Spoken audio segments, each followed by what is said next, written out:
round. And then you got Devin Singletary in the background. And also rookie running back Zach Moss was a stud with the Utah Utes. So I think he's going to help them along as well. I just think, the Bills, best offense. Yep. I couldn't argue with that. I think you're right. So you're saying they don't miss Tyrod Taylor? No. Josh Allen has played well. I'm not saying that was my attempt at humor. Oh. Move along. Move along. So best defense.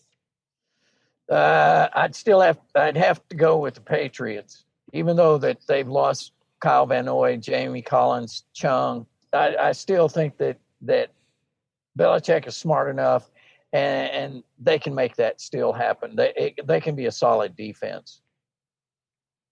I'm going to agree with that. I think you can't get much past the old hoodie, and he's still strong with his TV magic cards to pull it off.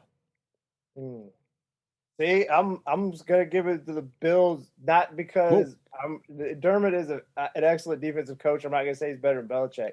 I just look at the raw talent with Ed Oliver, Tremaine Edmonds, Tre'Davious White, Vernon Butler, Mario Addison, and Josh Norman, who I know played bad, but when Josh Norman played well, it was under McDermott in Carolina. So I think he could kind of revive his career. So I don't know. I think the Bills. I'm not disagreeing with you all. The Patriots, kind of like Lug said, like they're missing a lot of pieces. It doesn't matter. Belichick kind of molds something into a top 15 to 10 defense every year. So, yeah, and I think you got like Jerry Hughes on the D line is coming back from injury, and he's had in his good years, he's had almost 10 sacks this season. He's done real well, and also. Jordan Poyer in the secondary, he has shown up for them in some major games. Yeah. So, I'd say that they have talent for sure. Yeah. I think the Patriots will be fun to watch this year because it's different for the first time in forever, and you won't know what to expect, and it could be very fascinating to watch them play. Yeah. Are they going to be fascinating enough to watch in the postseason, though, guys? Do you have them win the division? I don't know about that. No. I think it's sort of 50-50 between Patriots and Bills, personally. But I do think that the hoodie is smart enough. He's got Cam Newton. If Cam is healthy, they can play that Baltimore kind of game because you got Sony Michel. And this new kid, what's his name? Damian Harris. But Damian Harris was a rookie last year who didn't get to play, but he's to be fair to your point, because Sony Michel currently is on the physically unable to perform list, and he might miss a few games. But to be fair to your point, Damian Harris, supposedly in camp, has looked like the second best offensive skill player they have. So yeah, I saw a highlight where he bowled over two defensive linemen trying to stop him at the goal line too, and. So, yeah. Yeah, the good sign is Damian Harris has stepped up. The bad thing for them is N'Keal Harry, their first-round pick last year. I forget, some guy named Gunnar, like Olszewski, is supposedly their second-best wide receiver, which I'm not going to say isn't good for that young man, but that's a huge indictment of N'Keal Harry, who was supposed to be a huge part of their offense last year, and is behind this guy. So, yeah. But a lot depends on their O-line. Yeah. I mean, if they can protect Cam and can open some holes, then, but that's true of pretty much any O-line, I would guess. So last year the Patriots were 12-4, Bills 10-6, Jets 7-9, and Dolphins 5-11. Same. Is it going to be the same? I feel the Bills will Flip-flop. win. I think the Bills will win. I have the Patriots making it as a wild card. Even with them losing Tom Brady and all the guys opting out, they would lost 8 guys to opt out. So how many games do they win to be the wild card? 10? 10 or 9-7. I think they'll be above 500. Probably 10 because I believe in Cam enough to put them at 10. And the Bills like at 12, maybe more. I think you're right. 12. I think the Miami will be 7-9, 8-8, and I just think the Jets are tire fire. Yeah. They're welcome to New York, kid. Yeah. Well, I agree. But they've got some running backs though. Now, True. I will say that. True. Yeah, one of the running backs, and look, I love this guy. One of the running backs is almost my age. Frank Gore's 37 years old. I know, but he's a different 37. You know what I mean? It's a hard 37. But they've got Le'Veon Bell, and hey, they've still got, as far as I know, Bilal Powell, who played here at U of L. But surprisingly, he's in his 9th year. He's a good, solid 3-yard in a cloud of dust back. Well, speaking of, I don't even know if he's on the team anymore. But speaking of training camp news in terms of dire situations, it sounds like the only guys that are really sticking out on offense, besides maybe how the running backs are playing, the offensive line supposedly for the Jets looks terrible. It's bad.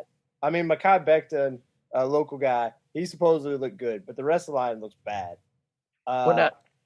Chris Herndon, their tight end, supposedly has looked exceptional, and they were really excited about him last year before he got injured. But their best receiver – but when Jamison Crowder's your number one receiver, that is trouble. That's trouble going into the season. Well, now I think they did spend some money on the O-line because they brought in George Fant. They also brought in Connor McGovern, right? Oh, I'm not saying they didn't bring him in, but just from the reports I've read, like they haven't looked well. And obviously, to be fair, it's training camp, so who's to say how accurate they are? Maybe they just had a bad day. But yeah.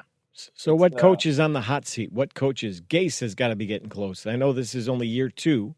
Are they going to give him, let him fly that plane a little longer? The unique situation with that is obviously there's the owner of it. He's been an ambassador for Ireland under the Trump administration, Woody Johnson. He's supposedly going to be coming back regardless if he gets elected again or not.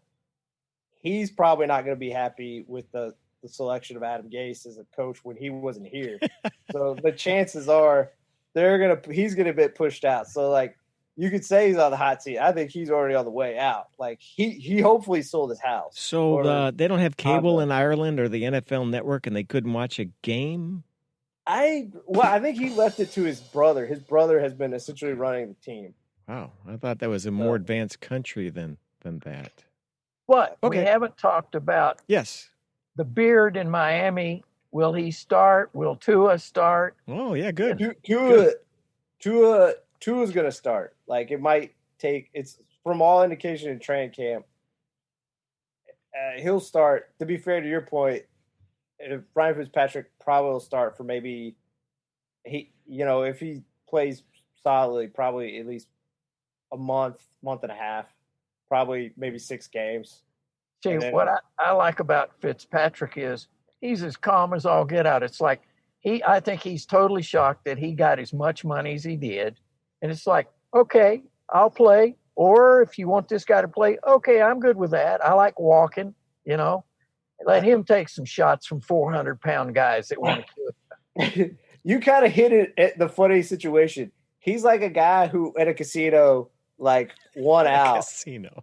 Like he definitely he got he got like a perfect hand and like he's walking out with a bunch of money, but he's still like playing Russian roulette on the side. 7 black 7. Come on, 7. Come on. No, I think he's just fun to watch, just the way he handles huddles and stuff. Crap! It was a 9. If you're just doing sheer watchability, I think J-Boy hit it. I think the Patriots are the most watchable because of Cam and just all these new faces, how they're going to make it work type of situation. Followed by the Bills. Again, like I said, Josh Allen is fun to watch. I'm not going to say he's bad. I'm not going to say he's great because he's really neither. But he can be transcendent at times, and then like you watch that, go back and watch that playoff game, he makes some of the most horrific decisions you'll ever see a quarterback make. And you can say it's the second year, but not most second year plays. But anyway, I'm getting off track. Then the Dolphins, and then just the Jets. Like I said, it's not anything that's just bad. They're just not even fun to watch. Well, the Jets are most watchable because of Gase's eyes, under the hat. I mean, you've seen those things. They're kind of creepy looking, Oh, he didn't have that. What is that disease? I just don't think he has eyelids. The thyroid disease. Yeah. I don't think he has eyelids. I think he Graves' disease. Graves. Mm-hmm. He has to dunk his head in water to keep his eyes hydrated. Super glue. So okay, we got that kind of figured out, or what? I feel good about it. Do you all have any of? Well, we feel like, of course, this is assuming there's a full season ahead of us here. Yeah, we're projecting that there's a full season, so there won't be a stoppage of some type. Yeah. But you know who I'm excited about? Speaking of things that get me excited for the NFL? No. Joe Burrow. Welcome to the Joe Burrow fan club. It's now in order. Step right up. Tell us your story. He had himself a good training camp. But, ESPN's lead story was the fact that he bought a $25,000 gold necklace. It was like, seriously? We got football and you're going to talk about a gold necklace? Nuts. I'm saying this Monday, supposedly he hit Auden Tate on a 4th and 6 when all he needed was 6 yards. No, he went for it all. He went 20 plus yards down the field. Auden Tate crosses the pylon, scores a touchdown on defense. You're saying we'll see that a lot this year? I'm just saying tight end Uzama. And Uzama doesn't usually like talking to hyperbole about people. He's like, this kid's special. So I'm gonna believe. Quote end of quote. This kid's special. So you're saying we should, all right, sports and other stuff. That's the name of this program. Yeah. We should go to Paul Brown Stadium, socially distance seats in the 300 level, maybe? Yeah. Just to get that overhead, the good view, the coach's clicker view. It's all 21 or all 22. Yeah. I don't know. I said 21. I think 21, 22, whatever it takes. With COVID, it might be 21 this year. We don't really know the whole story there. Yeah. And, I'm getting excited for the Colts. Michael Pittman, supposedly he's looked really well. The wide receiver out of USC. And Jonathan Taylor, obviously running back out of Wisconsin. Supposedly everyone's like, yeah, he's going to – I mean, they're being as diplomatic as possible, but they're like, he's going to be the starter over Marlon Mack. We don't know when. That's cool. Could be week 2. Just to be biased, just to make Lugs mad, supposedly the stars of Chicago's camps are Cole Kmet and Jimmy Graham. Now, again, kind of like Jamison Crowder. I don't know if that's a good thing. I don't know if that's a good thing or a bad thing, but Jimmy Graham. Gonna hang your hat on Jimmy Graham, huh? Okay, well, all right. Look, I'm kind of agreeing with you, Lugs. That's only because Billy Graham wasn't available. Wow. Oh, yeah.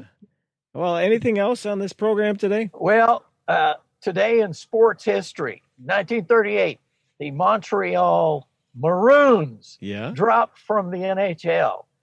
With a name like Maroons, I'm not shocked. Let me find it. 1956, Yankees announced purchase of outfielder Enos Slaughter from Kansas City. Enos Country Slaughter. Country. Oh, yeah? Yeah, that was his middle name, Country. From the old country, 62, the Minnesota Twins. Yeah. Jack Kralik no-hits Kansas City 1-0.